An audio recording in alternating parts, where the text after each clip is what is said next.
Hello everyone, welcome back to my channel. कैसे हैं आप सब? आई होप आप सब बहुत अच्छे होंगे।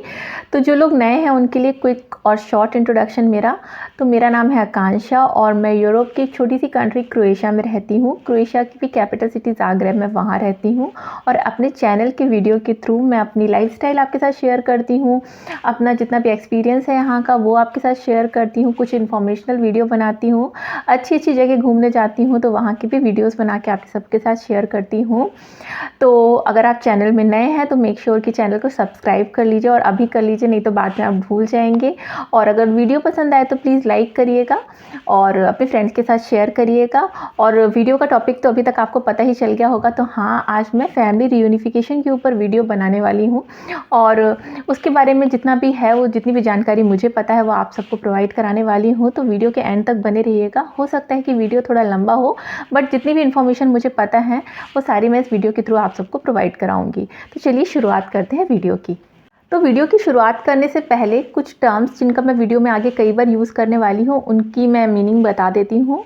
तो पहला है EU EEA नेशनल्स। तो EU नेशनल्स से तो आप समझ गए होंगे कि 27 जो कंट्रीज़ हैं यूरोपियन यूनियन के अंदर आती हैं उनके नेशनल्स को EU नेशनल्स बोलते हैं।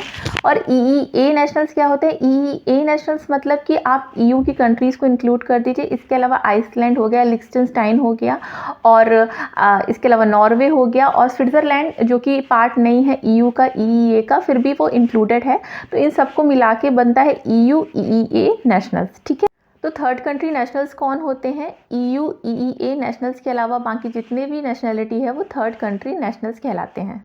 इसके अलावा एक और टर्म यूज़ किया जाएगा जो कि है कि third country nationals with temporary residency या फिर टेम्परेरी स्टे ग्रांटेड।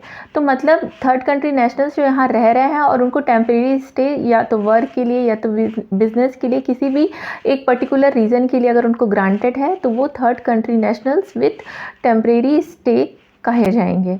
इसके अलावा third country national with long term residency मतलब कि वो रेजिडेंसी जो कि आप कंटिन्यूसली 5 साल तक यहाँ पर रह रहे हो और इसके बाद आपको जो लॉन्ग टर्म रेजिडेंसी मिलती है हमारे जैसे लोगों को, जैसे कि मैं यहाँ 5 साल रह रही हूँ और इसके बाद मुझे मिले या मेरे हस्बैंड 5 साल यहाँ कंटिन्यूसली रह रहे हैं उन्हें मिले, उसे कहते हैं लॉन्ग टर्म रेजिडेंसी। इसके अलावा फिर तीसरा टर्म आता है third country nationals. Third country national मतलब जो कि EU EEA नेशनल्स के अलावा जो कंट्रीज़ के नेशनल्स हैं उनकी बात कर रही हूँ और वो यहाँ पर रह रहे हैं विथ परमानेंट रेजिडेंसी। तो मतलब परमानेंट रेजिडेंसी अगर उनके पास है जो कि लॉन्ग टर्म रेजिडेंसी से बिल्कुल अलग है। परमानेंट रेजिडेंसी हर किसी को नहीं मिलती है। उसके लिए या तो आप किसी क्रोएशियन से आपने मैरिज की है और आप 5 साल से यहाँ रह रहे हो तो आप परमानेंट रेजिडेंसी के लिए अप्लाई कर सकते हो। इसके अलावा बहुत सारे उसके क्राइटेरिया हैं तो वो मैं आपको उसके लिए एक अलग से वीडियो बनाना पड़ेगा तो इस वीडियो में डिस्कस नहीं करूँगी। बस बताना चाह रही थी कि ये दोनों चीज़ें अलग हैं, लॉन्ग टर्म रेजिडेंसी अलग है और परमानेंट रेजिडेंसी अलग है। तो ये सारी चीज़ें हैं जो मैं वीडियो में कई बार यूज़ करूँगी तो इसका आपको आइडिया होना चाहिए। तो फैमिली रियूनिफिकेशन क्या है? तो फैमिली रियूनिफिकेशन बेसिकली एक पर्पस है जिसके बेसिस पर आप टेम्परेरी रेजिडेंस के लिए अप्लाई कर सकते हो क्रोएशिया में। तो फैमिली रियूनिफिकेशन का ऑप्शन थर्ड कंट्री नेशनल्स और EU EEA नेशनल्स जिन्हें कि यहाँ पर टेम्परेरी स्टे या परमानेंट स्टे ग्रांटेड है किसी स्पेसिफिक रीजन की वजह से, उन सभी के क्लोज फैमिली मेम्बर्स के लिए अवेलेबल है। तो आप फैमिली रियूनिफिकेशन के थ्रू रेजिडेंस परमिट के लिए अप्लाई कर सकते हो अगर आप क्लोज फैमिली मेम्बर हो किसी क्रोएशियन नेशनल के या फिर आप क्लोज फैमिली मेम्बर हो किसी EU EEA नेशनल्स के या फिर आप क्लोज फैमिली मेम्बर हो किसी थर्ड कंट्री नेशनल्स के जिसे टेम्परेरी स्टे ग्रांटेड है, या फिर आप क्लोज फैमिली मेम्बर हो किसी थर्ड कंट्री नेशनल्स के जिसे लॉन्ग टर्म रेजिडेंसी ग्रांटेड है, या फिर आप क्लोज फैमिली मेम्बर हो किसी थर्ड कंट्री नेशनल्स के जिसे कि परमानेंट रेजिडेंसी ग्रांटेड है। तो अगर आप इनमें से किसी के भी क्लोज फैमिली मेम्बर हो तो आप अप्लाई कर सकते हो फैमिली रियूनिफिकेशन के थ्रू रेजिडेंस परमिट के लिए। इसके अलावा फैमिली रियूनिफिकेशन के थ्रू टेम्परेरी स्टे तभी आपको ग्रांट होगा अगर आपका कोई क्रिमिनल बैकग्राउंड नहीं है। इसके अलावा आपकी एंट्री क्रोएशिया में बैन नहीं है, किसी शेंगन एरिया में आपकी एंट्री बैन नहीं है। इसके अलावा आपने जितने भी क्राइटेरिया हैं वो फुलफ़िल करना चाहिए, तभी आपको ये टेम्परेरी स्टे ग्रांट होगा। तो जो रेजिडेंसी परमिट मिलती है हमको फैमिली रियूनिफिकेशन के थ्रू, उसकी वैलिडिटी होती है 1 साल की अगर आप थर्ड कंट्री नेशनल्स के क्लोज फैमिली मेम्बर हैं, और इसकी वैलिडिटी होती है 2 साल की अगर आप किसी क्रोएशियन नेशनल्स के फैमिली मेम्बर हैं, तो उसकी वैलिडिटी 2 साल की होती है। क्लोज फैमिली मेम्बर, अगर आप क्लोज फैमिली मेम्बर हैं तभी आप अप्लाई कर सकते हैं फैमिली रियूनिफिकेशन के लिए, और आपको क्लोज फैमिली मेम्बर कंसीडर किया जाएगा या नहीं किया जाएगा ये डिपेंड करता है नेशनैलिटी पर, उस पर्सन की जिसके बेसिस पर आप फैमिली रियूनिफिकेशन के लिए अप्लाई कर रहे हो। तो बेसिकली क्रोएशिया में 2 लॉ हैं जो ये डिफ़ाइन करते हैं। पहला लॉ होता है फॉरेनर्स के लिए, उनके क्लोज फैमिली मेम्बर्स बिल्कुल डिफरेंट होंगे, और जो क्रोएशियन सिटीजन हैं उनके क्लोज फैमिली मेम्बर को जो कंसीडर किया जाएगा वो बिल्कुल डिफरेंट होंगे। तो चलिए जान लेते हैं कौन क्लोज फैमिली मेम्बर होगा थर्ड कंट्री नेशनल्स के लिए। तो पहला तो हो गया स्पाउसेस। सपोज़ किसी के हस्बैंड यहाँ पर रह रहे हैं और उनकी जॉब है जिसके थ्रू उनको वर्क और स्टे परमिट मिला है, या फिर परमानेंट रेजिडेंसी है उनके पास, या फिर उनके पास लॉन्ग टर्म रेजिडेंसी है, तो उनकी वाइफ अप्लाई कर सकती है फैमिली रियूनिफिकेशन के लिए। सेम चीज़ अप्लीकेबल है वाइफ के केस में भी।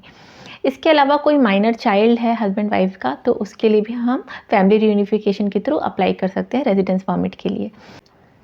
इसके अलावा अगर किसी का एक्स्ट्रा मैरिटल रिलेशनशिप है और उनकी रिलेशनशिप को 3 साल से ज़्यादा का टाइम हो गया है, तो वो भी अप्लाई कर सकते हैं फैमिली रियूनिफिकेशन के लिए। इसके अलावा कोई माइनर चाइल्ड है जिसको कि यहाँ पर लॉन्ग टर्म स्टे, सब्सिडरी या फिर परमानेंट रेजिडेंसी ग्रांटेड है किसी प्रोटेक्शन के रीज़न से, तो उसके पेरेंट्स भी अप्लाई कर सकते हैं फॉर अ फैमिली रियूनिफिकेशन। तो कई सारे पर्पस हो सकते हैं जिसके लिए आप टेम्परेरी रेजिडेंस के लिए अप्लाई कर सकते हो क्रोएशिया में, लेकिन हर केस में फैमिली रियूनिफिकेशन अलाउ नहीं हो सकता है। लेकिन अगर आप क्रोएशिया में फैमिली रियूनिफिकेशन के बेसिस पर टेम्परेरी रेजिडेंस ले रहे हो, तो जिसके बेसिस पर आप टेम्परेरी रेजिडेंस ले रहे हो, कोई पर्सन है जिसके बेसिस पर आप यहाँ पर आ रहे हो, उसके पास यहाँ पर रेजिडेंस होना चाहिए। और जब आप यहाँ पर आओगे फैमिली रियूनिफिकेशन के थ्रू, तो आपको उनके पास ही रहना होगा इस चीज़ को क्वालिफाई करने के लिए। तो family reunification is possible for spouses of Croatian, family member of Croatian, family member of third country national with granted permanent residency in Croatia. इसके अलावा family member of a third country national with granted permanent residency in another EU EEA states other than Croatia. मतलब कि अगर कोई third country national है, उसको Croatia की permanent residency तो नहीं है, लेकिन उसको किसी और स्टेट की, मतलब EU EEA के अंदर आने वाली किसी और स्टेट की परमानेंट रेजिडेंसी अगर ग्रांटेड है और वो आके क्रोएशिया में रह रहा है, तो वो अपनी फैमिली को फैमिली रियूनिफिकेशन के थ्रू बुला सकता है। Family member of third country national with work and stay permit, जैसे कि सिंपल हम यहाँ पर आके जॉब कर रहे हैं, या फिर कोई भी पर्सन यहाँ पर आके जॉब कर रहा है और उसको टेम्परेरी वर्क या स्टे परमिट मिला हुआ है, तो वो अपनी फैमिली को फैमिली रियूनिफिकेशन के थ्रू बुला सकता है। Family member of EU blue card holder in Croatia, family member of holder of students residency in Croatia, family member of researcher on long term mobility. तो जो थर्ड कंट्री नेशनल्स हैं और वो work permit में यहाँ पर हैं, तो वो अपनी फैमिली को कब बुला सकते हैं? तो फर्स्ट केस है कि अगर आप यहाँ पर जॉब कर रहे हो और उस जॉब के बेसिस पर आपको वर्क परमिट मिला हुआ है, वो जॉब आप एक ऐसी कंपनी में कर रहे हो जो आपकी खुद की कंपनी नहीं है, लाइक वो आप उस कंपनी के मालिक नहीं हो, तो आप अपनी फैमिली को 1 साल बाद बुला सकते हो उस कंपनी में कंटिन्यूसली 1 साल जॉब करने के बाद। सेकेंड केस, आप जिस कंपनी में जॉब करते हो जिसके थ्रू आपको वर्क परमिट मिला है, वो कंपनी आपकी खुद की ही है, तो आप अपनी फैमिली को इमीडिएटली बुला सकते हो। किन केसेस में आप फैमिली रियूनिफिकेशन के लिए अप्लाई नहीं कर सकते हैं? अगर आप क्लोज फैमिली मेंबर हैं किसी ऐसे पर्सन के जिनको यहाँ पर वर्क परमिट ग्रांट हुआ है, but as a posted worker या फिर सीजनल वर्कर या फिर एज अ सर्विस प्रोवाइडर, तो आप अलाउड नहीं हैं फैमिली रियूनिफिकेशन के लिए अप्लाई करने के लिए। और उनके फैमिली मेम्बर्स भी अलाउ नहीं हैं यहाँ पर एज अ फैमिली रियूनिफिकेशन, जिनको यहाँ पर टेम्परेरी स्टे मिला है किसी प्रॉपर्टी की ओनरशिप की वजह से। उनके फैमिली मेम्बर्स भी अलाउ नहीं हैं जो कि थर्ड कंट्री नेशनल्स हैं और उनको यहाँ पर टेम्परेरी स्टे मिला है because of the pre payment of the rent. अगर उन्होंने प्री पेमेंट किया उसकी वजह से उनको टेम्परेरी स्टे मिला है, तो वो अपनी फैमिली रियूनिफिकेशन के थ्रू अपनी फैमिली को नहीं बुला सकते हैं। अगर कोई लैंग्वेज स्टडी कर रहा है तो वो भी अपनी फैमिली को यहाँ नहीं बुला सकता है थ्रू फैमिली रियूनिफिकेशन। अगर किसी को वॉलंटियरिंग के बेसिस पर यहाँ पर टेम्परेरी स्टे मिला हुआ है क्रोएशिया में, तो वो भी अपने फैमिली मेम्बर्स को फैमिली रियूनिफिकेशन के थ्रू नहीं बुला सकता है। अगर कोई थर्ड कंट्री नेशनल है और वो यहाँ पर साइंटिफिक रिसर्च के बेसिस पर उसको टेम्परेरी स्टे मिला हुआ है, तो वो भी अपनी फैमिली को यहाँ पर फैमिली रियूनिफिकेशन के थ्रू बुलाने के लिए अलाउड नहीं है। आप बात कर सकते हैं कि कैसे प्रूफ कर सकते हैं कि आप क्लोज़ फैमिली मेंबर हैं। तो सपोज़ स्पाउसेस के बेसिस पर अगर आप आ रहे हैं तो आप मैरिज सर्टिफिकेट के थ्रू प्रूफ कर सकते हैं, जो कि अपोस्टाइल होना चाहिए। इसके अलावा अगर आप अपने बच्चे को ला रहे हैं यहाँ पर, तो उसके लिए उसके केस में बर्थ सर्टिफिकेट चाहिए होता है, वो भी अपोस्टाइल चाहिए होता है। तो ये 2 चीज़ें हैं जो कॉमन यूज़ होती हैं जब भी आप यहाँ आ रहे होते हैं as a third country national. बात आती है कि आप डिपेंडेंट वीज़ा या फिर फैमिली रियूनिफिकेशन के लिए जो वीज़ा है उसको प्रोसेस कैसे करें। तो इसके ऊपर मैंने एक अलग से वीडियो बनाया हुआ है, जो कि मैंने आपको पूरा बताया हुआ है क्या क्या डॉक्यूमेंट्स चाहिए, कब कैसे कहाँ पर अप्लाई करना है, क्या फॉर्म लगेगा।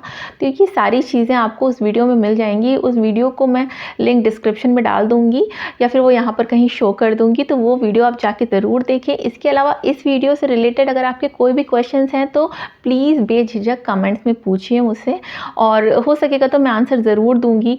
कमेंट में आंसर नहीं दे पाई तो मैं उसके लिए वीडियो बना के उसका आंसर करूँगी, बट डेफिनेटली करने की पूरी कोशिश करूँगी। तो ये वीडियो मैंने काफ़ी सारा रिसर्च करके बनाया है, अपने तरफ से आपको बिल्कुल करेक्ट इन्फॉर्मेशन दे रही हूँ। इन केस फिर भी अगर कुछ छूट गया हो तो प्लीज़ कमेंट्स में मुझसे आप पूछ सकते हैं। तो अगर वीडियो अच्छा लगा हो तो मेक श्योर कि इसे लाइक करें, मेरे चैनल को सब्सक्राइब ज़रूर करें मुझे सपोर्ट करने के लिए। और फिर मिलती हूँ आपने एक नए वीडियो के साथ, तब तक के लिए बाय बाय।